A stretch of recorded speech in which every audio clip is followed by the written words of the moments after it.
Image copyright Stringer image caption Grainy images showed Houthi rebels under fire from Mr. Saleh's forces in Sana'a on Saturday. The Saudi-led coalition in Yemen has welcomed an offer of talks by former President Ali Abdullah Saleh, whose forces have been fighting against it. A coalition statement said the decision to take the lead and decide with their people will free Yemen of militias loyal to Iran. Mr. Saleh said he would be ready to turn the page if the coalition lifted a blockade and halted its attacks. But Houthi rebels, his allies until this week, accused him of treason. The group's leader, Abdul Malik al-Houthi, accused Mr. Saleh of being allied with the Saudis, a position he said was suspicious but now it is flagrant. Do not continue. This act is an act of treason. Shame on them. This is shameful, he said. Clashes between Mr. Saleh's forces and Houthi fighters have gone on for days in the capital, Sana'a. Aid groups say dozens of people have been killed and hundreds more wounded. The Houthis are backed by Iran but have been Mr. Saleh's allies against the internationally recognized government of President Abdrabbuh Mansur Hadi since 2014. I call upon the brothers in neighboring states and the alliance to stop their aggression, lift the siege, open the airports and allow food aid and the saving of the wounded, and we will turn a new page by virtue of our neighborliness, Mr. Saleh said in a televised speech. He added, we will deal with them in a positive way and what happened to Yemen is enough. Image caption Smoke from the heavy fighting in Sana'a suburbs rose above the city. President Hadi also welcomed the statement, saying he was ready to work with Mr. Saleh against the Houthis.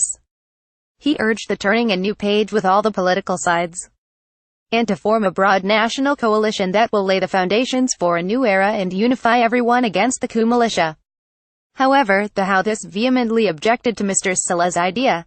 A spokesman said Saleh's speech is a coup against our alliance and partnership, and exposed the deception of those who claim to stand against aggression. On Sunday, Houthi-controlled Al Masirah TV reported that the rebels had fired a missile at the United Arab Emirates (UAE) and hit a nuclear power plant under construction. But the UAE denied the claim, saying its defense and security systems were equipped to deal with such threats. Media playback is unsupported on your device. Media caption A Red Cross spokeswoman says fighting between rival factions has left Sana'a on edge. The latest feud erupted on Wednesday when Mr. Saleh's supporters accused Houthi rebels of breaking into the city's main mosque complex. There were reports of further fighting in Sana'a on Saturday, with explosions and gunfire concentrated in the southern suburb of Hadda where relatives of Mr. Saleh live. The Saudi coalition bombed Houthi positions in Sana'a on Sunday, with the aim of supporting Mr. Saleh's forces, Reuters reported. Yemen's civilians pay price of blockade. Some reports said Mr. Saleh's fighters had seized control of a key Houthi command post.